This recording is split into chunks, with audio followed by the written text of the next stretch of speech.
Hi everybody, this is Kevin and welcome back to another video. And today, finally back into the wonderful world of the Legend of Heroes Trails Kiseki series with my initial thoughts on the Legend of Heroes Trails through Daybreak. I'm about 20 plus hours into the game now in Chapter 2. You may be thinking, 20 hours, what do you mean initial thoughts? Shouldn't your initial thoughts be 5 hours into the game? Well, have you ever played a Trails game? I fully anticipate this to be another 100-hour game, especially considering how I like to talk to every NPC, do all the side quests, some miscellaneous level grinding. Something I noticed in this game that I'm kind of disappointed about, maybe I'll unlock it later, though I feel like Chapter 2 is kind of too late already. There's no fishing! Where's the fishing minigame in this? And there's really no minigames in this. Like, where are the minigames? I'm at a loss, because the Trails have always had minigames, whether it's fishing or pom-pom parade, or play something like Trails into Reverie and all the minigames there, all the side quests, Blade, Vantage Masters. I mean, there's no minigames here, so that's kind of disappointing. But it's been a while since I played the Trails games. Of course, back in 2023, I binge played the entire series from Trails in the Sky first chapter all the way to Reverie, and it took me a whole calendar year. I remember I started it in April 2023, finished it April 2024. What's that, 10 games? And I absolutely loved it. It was incredible. Like, some of my favorite games of all time. I've done numerous videos discussing it, as well as a ranking video, which I think is my most popular of all the Trails videos, ranking them from least to most favorite. And that was before the English release of Trails Through Daybreak, which I believe released that summer. So I finished it in April, and then later that summer it released. And then, of course, Daybreak 2, I think, released early 2025. And then, of course, we have Trails in the Sky first chapter, which I will hopefully play all of them before the end of the year. And that way, when Kai no Kiseki, what was it called in English? It was like Trails Beyond the Horizon. That's releasing in January. So I hope I can finish all three of these games now before that releases, so I'm properly caught up. But as I play Trails Through Daybreak, the reason why I put it off for so long is because Reverie had such a conclusive ending, and pretty much all the stories were seen through. Of course, there's more story to be told as Daybreak continues, but a whole new cast, similar to, you finish the Sky trilogy, and then you go to Crossbell, you got Lloyd Bannings and the SSS, and then you finish that duology, you get Reen Schwarzer, Class 7, and all that, just a finite ending. So I knew Daybreak had a new cast, obviously, following the new protagonist, Van Arkride, the Spriggan, the quasi-bracer SSS. Well, I guess he's more of a bracer than SSS. But it's funny how it all goes back, like all the side quests and all the quests overall go back to being a bracer. And the Spriggan, the idea there is that he's a morally gray character. And I really do like that feature in Daybreak, how there's the alignment system. And as you do quests, you'll have various choices. And based on your choices, it'll give you points for law, gray, or chaos. Chaos! Stranger of Paradise and Jack Garland intensifies. I couldn't resist that, but I do like that. So far, I'm leaning more toward lawful. I think so far in the alignment chart, I have like 1 lawful, 1 gray, and 0 chaos, though I think it's close to getting to 1 chaos. So I'd imagine that chart either goes up to 3 or 5, and based on your choices, maybe there's different endings. Like, that'd be pretty cool if there's 3 different endings to Daybreak. So before I go any further, I just want to let you know that this video is going to have, like, rambling spoiler thoughts. Just, I don't script my videos, so it is what it is, and I'm just talking about various things I experienced with the first 20 hours. When I finish the game, I'll try to do a spoiler-free review, but I got to talk about spoiler things, because at the end of the day, Trails, that's like, the whole idea of Trails is to enjoy it because it's such an incredible story told over the course of, 12 games and counting, that, that's extremely relevant. And that's why I always laugh at people like, oh, can I start with Daybreak? Can I start with Cold Steel 3? Well, I really don't care. Do you? I would suggest you start from Trails in the Sky first chapter and play them all in release order, but, it doesn't matter to me because I've experienced them all in release order. I'm just trying to advise you the proper way to enjoy these games. If you don't want to take my advice, well, it's not my problem. But as far as my party goes, I have Agnes and Ferry, and I'm going to get gameplay footage, so maybe by the time I record it, there'll be a new party member. It's looking like Aaron will probably be the next playable party member. You can sort of tell based on the cover the promotional art, who's going to be the playable characters. But, you know, as I play through it, it's so interesting to see all the callbacks to various events. You know, they mention, of course, this has been 1 year since the events of Trails into Reverie. Van alludes to the fact that he assisted in Operation Meal Mirage. You have Zin returning, which we haven't seen Zin since, what, Sky the Third? He didn't appear in any of the Crossbell games, and I guess in Cold Steel 4 he had the little cameo. He was in Meal Mirage too, but he didn't really show up. They just sort of mentioned him, and I think they show like his artwork along with Kevin and Reese for a split second during the battles.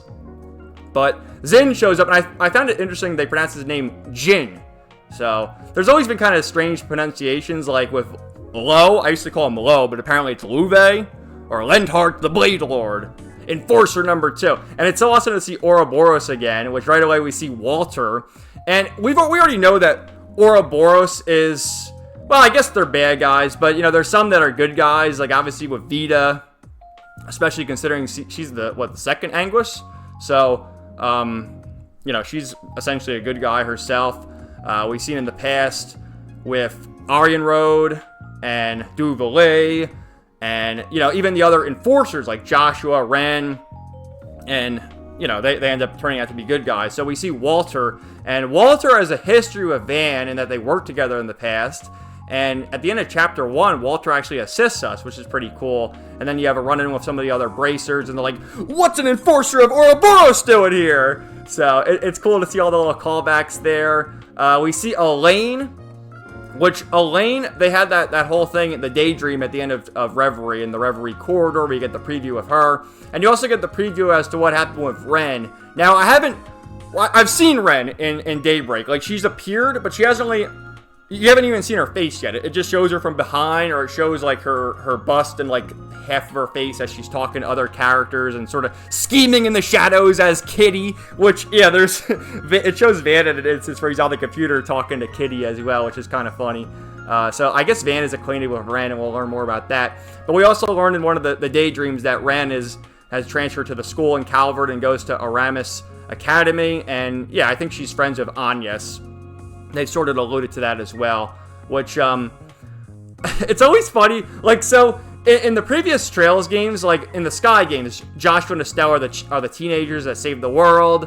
Then you get to Crossbell, and Lloyd is older, like, I don't even know how old, he's 20, we'll just say, right, or he's 18, you know, he's an adult, so he saves the world, but he still has associates like Tiotsky, who's the young girl who helps in the party, and then, of course, when you get to Class 7, they start as kids, teenagers in school, but then they get older, Instructor Reen, and then they have the new Class 7, and there's still a hodgepodge group of teenagers and adults saving the world, where in this case, Van, I think they said he's 24, so he's, I think, the oldest protagonist, unless we count Kevin or C.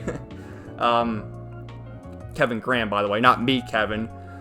And he's teaming up with Agnes, who's the 16-year-old girl who's trying to find the Genesis, which I think, don't quote me, it's just a theory, but it probably has something to do with some kind of Septarion, because that's always been the thing with the Trails games, is the Septarions play a major role in all the plots, and so she's trying to collect the Genesis. I think there's 8 of them. And we have 2 already in Chapter 2, so we're moving right along there. But anyway, Agnes is 16, and Ferry, a young girl who joins the party in Chapter 1, she's 13, and she's a member of the Warriors of Kruga, the Jaeger Corps, which is so funny how Falcom has done this trope numerous times with the young Jaeger Corps members. Like, you know, of course we know Fee, but in other games, and other instances, Shirley, right? She's part of the Red Constellation, and then eventually becomes a member of Ouroboros and enforcer herself. Even Sarah, right? Well, Sarah's the teacher for Class 7, but when you get the flashbacks of her, she's part of the Jaegers of North Ambria. There's name drops about Zephyr, and they show little flashbacks of Rutger, Zeno, and Leo. They don't name drop Garcia, but they kind of allude to Garcia and Fee as well, with this woman, Ida, who is a former member of the Zephyr Corps, and then joins out with the Eisenshield Jaeger Corps. And I don't believe they actually named Ida in the previous Trails games, but they alluded to her as well. I think Fee alluded to her in the past. So it's interesting how all these pieces sort of come together. So anyway, that's kind of like the main story. But yeah, I love how, like, There's also bonding events similar to Cold Steel in Trails Through Daybreak, which they call Connect events. And this always pissed me off with the Cold Steel bonding events, but you can never do them all. They give you, for example, 3 points, and there's 5 characters you can talk to, so you'd always miss out on some. So what I would always do is I'd make a save file and then do them all, and then, keep the ones that I felt were more meaningful or more important. And that's happened already, where there's some link events, and it was Agnes and Ferry, which I actually did them, and then there was another one for Yumi, this young girl who is the daughter to Paulette, who's at Montmartre, which Van lives above there. It's the restaurant. And Victor is so keto, man. He's like the grandfather. He's like, what are you doing, Arkrod? You better stop corrupting these young girls. It's so based. But but if you complete all the side quests, you actually get an extra event. And then there's another one later in the story where I only had 1 point, and you can hang out with either Elaine or Detective Daswani, which I actually chose Daswani. Which, I don't know how people feel about this, but, fuck Elaine. I think she's kind of a bitch. She's really cold to Van, and maybe I'll warm up to her as the story progresses, but something happened to them in the past, and Elaine doesn't really care too much for Van. It seems like he was gone from Calvert for some time, and then he came back, and she's like, you're just a Spriggan. You're up to no good. So, I'm more of a fan. I always found the police in the Trails game to be quite based, especially the special support section and Lloyd Bannings. So I'm a fan of Detective Daswani, that's for sure. Another thing I noticed, which this has been the case in numerous Trails entries, there's always a suspicious character with glasses. But you could also say that about someone like Detective Dudley or Machias. Is Machias the first Anguis in disguise? Find out on Trails Ball Z. But we've already met a character named Renee Kincaid, who has glasses, and he's going to obviously be an important character. He seems to know Van from the past, and he works for the CID. But I think he's more of a Detective Dudley type character in that, okay, he has glasses, but he's not like the good professor, right? So something to note. Now, the combat for this game, and that was one of the things I was hesitant to get into for quite some time because I realized the combat changed. And in my opinion, I just love how the combat evolves over time throughout all these games. That's why I always recommend people, start with Sky FC and just play them in order, because not only are you experiencing the story in order, but you're going to appreciate all the quality of life improvements, the way the battle system changes, so on and so forth. And in my opinion, it was perfect in Reverie. One of the best turn-based combat systems I've ever seen. So it changes a little bit here, and people often will say this in their review that, you do hack and slash battles, but then you can go to turn-based. Now they call it command combat. And all the bosses, as far as I can tell, you can't switch to hack and slash combat for the bosses. That's always in turn-based or command battle. And it's difficult to get into at first because I'm so used to the old Trails combat, but what I notice now is it's similar to how you do the first strike on enemies in the overworld in the previous Trails games. You attack the enemy from behind, you get the first strike, you go first, preemptive strike, and you get the advantage there. And that happens here, where you do a couple hits, you charge up your gauge. I'm playing on the PS5, so then you press R2, and it stuns the enemies, and you get the first round in the turn-based combat.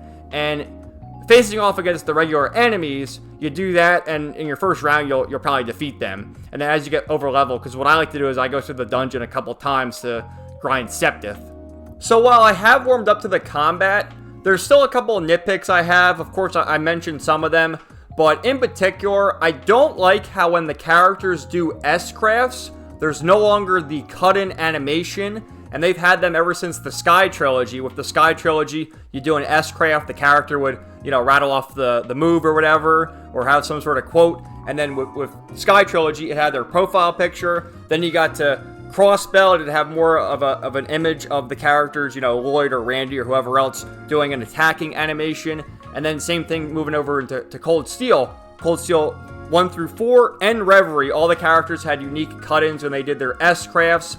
And, the characters still say something when they do their attack. Like Van goes, "Vandalize Raid!" They have their different attacks, but there's no artwork cut-in, which I kind of missed that. I wish they kept that in there, because I always looked forward to seeing that. And you know, especially seeing a new character join the party, what does their S-craft look like? So, a little nitpick there. And also, after a battle, they'll say something like, whoever gets the finishing kill will be like, oh, nice job, you know, we won. But in Cold Steel specifically, especially because of the Arcus ordnance, when characters would do a link attack, you know, they'd have a unique quote together. So that's obviously gone in Daybreak as well. So it's just kind of disappointing to see that, because that was always so fun, especially when you got to a game like Reverie that had so many characters, to get all the unique quotes between the characters and how they recorded all those different lines. You know, it's kind of sad to see it disappear, but then again, Daybreak doesn't have as large a cast as Reverie, and Reverie was meant to be like the end of the, you know, Cold Steel 4 was originally end of the saga, but Reverie is technically Cold Steel 5 and Crossbell 3, right? So, anyway, just a couple minor nitpicks, I suppose. Overall, I got used to it, though. I'm still trying to get used to the new court system. And again, in the previous games, I do like the lore of the Trails games, how they always evolve with the orbments and all that. Like, I forget what they were even called in the Sky games, but in Crossbell, they were called the Enigma. In Cold Steel, they were called Arcus. And they mentioned during the Cold Steel games, especially the latter, Cold Steel 3, 4, and Reverie, that Calvard, their thing was called Ramda, which they mentioned Ramda as well, but the new one that Van and the others used are called Zephas. And it's a different way you combine the courts, and you can sort of do link attacks similar to Cold Steel, where if you're like next to a party member, it'll power up your attack, unleash new abilities. And instead of having the master courts, they're called hollow cores. And Van's mare is very important to the main story. For the important boss fights, it seems like, at least for the end of the prologue and the end of Chapter 1, similar to Divine Knight battles, you get a similar thing to a mech in what's called the Grendel. It's more of like a tokusatsu type thing that Van equips, called the Grendel. And that is basically the stand-in for the Divine Knight battles now, which I thought was cool. The OST in Trails Through Daybreak so far, very good. It always sort of bothers me when people talk about how the OST gets worse as you play more Trails games, and yeah, some of the composers have changed. I think they got rid of some of them, and Singa is the most infamous of all the composers, but, you know, I can't really hate him. I think all the music's quite good. Especially, one of the best songs that plays, in my opinion, is called Cloudy Cloudy. It's like this really relaxing song that plays in Old Town and in between chapters and stuff. So I enjoyed that. There's also different variations of the battle music. So there's a different battle theme when you're just doing the hack and slash combat as opposed to the command combat. And of course the boss fight combat is different. So yeah, I can't really complain. But then when you look back and you see like Silver Will and then the various tracks from the Crossbell games, I always go back to Afternoon and Crossbell and Get Over the Barrier. God, I love those songs. And you look back at them and they're just great. So maybe Daybreak can't compare to it, but putting it up to any, you know, jrpg OST, it's one of the best. Falcom always has great soundtracks. So yeah, like I said, I'm 20 hours into it. I've really enjoyed it. There's also so many different things. You know, cooking makes a return. I know I mentioned before that fishing is not in this game, which, as far as I can tell, in Chapter 2, it's not in this game, but there's other side quests and sort of mini games you can do, such as going to the movie theater. I already mentioned the Connect events, which again, it's kind of disappointing that you can't do them all on your first playthrough. I imagine it's similar, like in the Cold Steel games, you couldn't do them all either, but then on New Game Plus, you can go through them all and have maximum bond points. Maybe if you're playing on PC, you can have a save file that you already have all the bond points. But me, I'm playing on PS5, so I can't do that. Which I intend to replay all these games eventually, because I'm playing them on this one. I'm playing on normal mode, and I think all the other ones I put on either normal or hard mode, so I can go back and play them on Nightmare and in the future and get all the trophies and all that. But I'm having a great time. Again, I theorized this earlier in the video, and that's, there's the possibility of having multiple endings because of the alignment system. Like I said, there's Lawful, Gray, and Chaos. Chaos! I'm here to kill Chaos! So, it'll be interesting to see how that shapes up. So, other returning characters, the Bracers. Of course, we had Jin. I guess that's what he's known as, is Jin. But they've essentially mentioned Fee, and yeah, I was spoiled that Fee's in this game, so I expect to see Fee soon enough. There's also Sal Lee, which I was marking out when I saw him. I always loved Sal Lee. I don't know how he is as far as the greater Trails fan base, what they think of him. I don't really care. I like him. Just like I like Angelica. Wouldn't it be Kino if Angelica returned? I know she's not going to return in this game, but when they make Reverie 2.0, Angie, wowie zowie. We love Angie over here. The senpai of sex, by the way. But yeah, Sal Lee. I always loved in, I think it was, yeah, Trails to Azure, when Sigmund was raiding the Heiui building, and Sal Lee's just sitting there behind his desk, and then Sigmund bangs, knocks the door down, and Sal Lee says, "My goodness, man, couldn't you just knock first?" Like, just knock, would you? But Sal Lee was always great. I love characters like Sal Lee and Garcia, who, they're morally great characters because they help our heroes numerous times, but yeah, I guess they're kind of bad guys. But that's why I like them, because they're cool. I love them. So, and yeah, Sal Lee mentioned one of his other associates, which is obviously Risha. Haven't seen Risha yet, but we will soon enough. And then with even more returning characters, in Chapter 2, we see Jack and Hale. Jack Trevor and Hale Coleman, who originally appeared in the Gambler Jack novels that you can collect. You know, every Trails game has sort of had the novels you collect. And Agnes also mentioned that earlier in the very beginning of the game, the novel series Sunshine Agnes, which I believe that was in one of the Crossbell games. Maybe it was Trails from Zero. Trails from Zero, Trails to Azure, one of them. But, you know, you have all these different books you collect, and it gives you some more lore. Like, one of the other books had the lore about Toval and Ein, and, of course, the other one about Granny Rose, Roselia. So it's cool to finally see Jack and Hale here, which, of course, they also appear in that mini-game in Trails in the Sky the Third. Everything goes back to Trails in the Sky the Third. That's why I will continue to say, release order, release order, release order. Simple as that. And I mentioned Walter earlier, but that's about it for the returning characters. Walter, Ren, Sal Lee, Fee, I assume Risha, and then the characters who are name-dropped in the past, like Elaine was name-dropped in Reverie. That's another thing I really like about Daybreak so far is the new engine, and it's great to see the progression. That's why I always say start from the very beginning with Trails in the Sky first chapter. Don't say, oh, I'm going to get into this series now with Trails in the Sky the first, the remake. You should play it eventually, but I still say, you know, start from the beginning, see the chibi characters, see how it evolves from Sky to Crossbelt to early Cold Steel 1 and 2 to Cold Steel 3 and 4 to Reverie and now Daybreak. And, like, looking at some of these girls, especially Grimcat, which it's funny how they basically spoil who Grimcat is in the very next scene, because you can tell the voice actor, too. But, you know, it's the same girl. You see Judith, like, minutes later, and she's not wearing the Grimcat costume. It's the same color hair and everything, and she's acted all sus. So, obviously, Judith is Grimcat. But just looking at both their outfits, whether it's the Grimcat outfit or Judith's outfit, I'm like, wowie zowie. But, of course, Agnes. I look forward to seeing Fee, Ren. Well, I've seen Ren, but I haven't, like, seen the full shot of Ren. I've just seen her from behind and, like, a little glimpse of her. So, looking forward to seeing more of the characters there. One little note, too, I'd like to mention is, like, the whole localization thing. I know Trails, and really, I think every JRPG has a sort of problem with this nowadays, but the whole localization issue where they refer to Elaine as Beauty's Blade, but if you, like, listen to it in Japanese, it's the Sword Maiden, and it just seems kind of like a corny thing to call it, like, Beauty's Blade? I don't know, man. I feel like Sword Maiden just sounds better, and it makes me think of Arianrod, honestly, hearing a title like that. So, I don't know why they would change such things. And then, just because it's fresh in my head, when they ran into Grimcats, Van called her a kinkster. Which, maybe kinkster is the right word, but I don't know. I would think a proper word would be like to call her a floozy or something, running around in a skimpy outfit like that. But it's still good nonetheless, I guess. I've been playing it with the English dub. I know some people will probably be like, oh, the English dub sucks. Like, you know, it is what it is. I think overall it's good.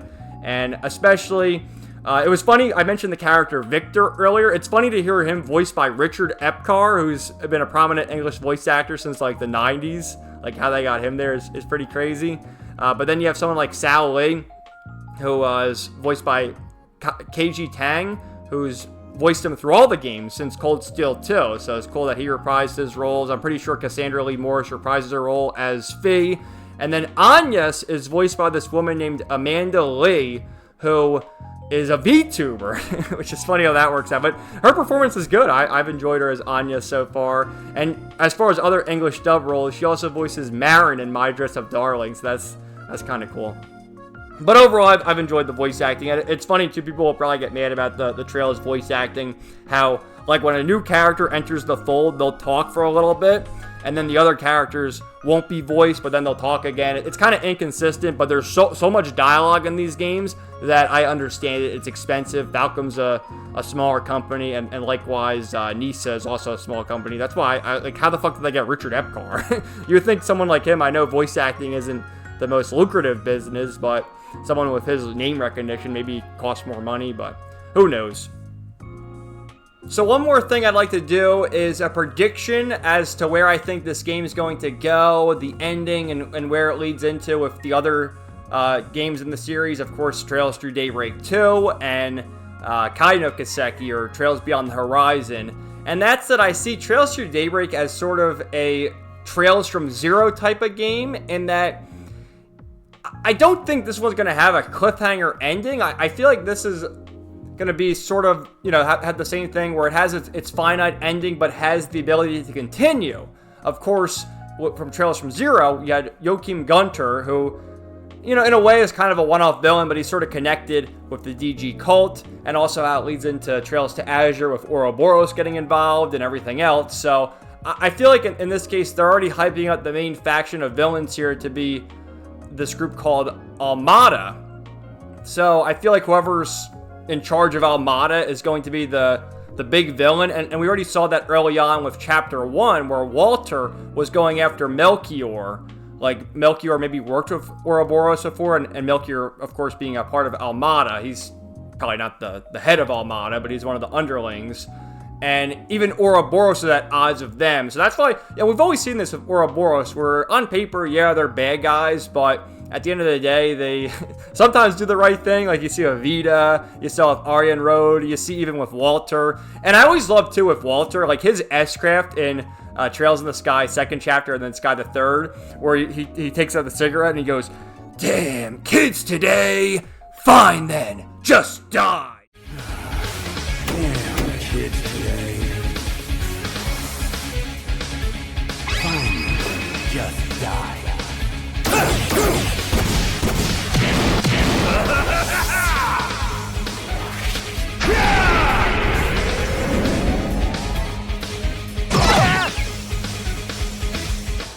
So I hope, maybe we'll fight him again. I'd imagine that's probably the case. We're going to run into Walter at some point, because you see, like, he's willing to help us out. But yeah, he is part of Ouroboros. And that'll be cool, too, to see Walter's inevitable confrontation with Zin. I know they pronounce it Jin, but I'm going to keep calling him Zin, unless someone tells me otherwise. It's just what I'm used to, I guess.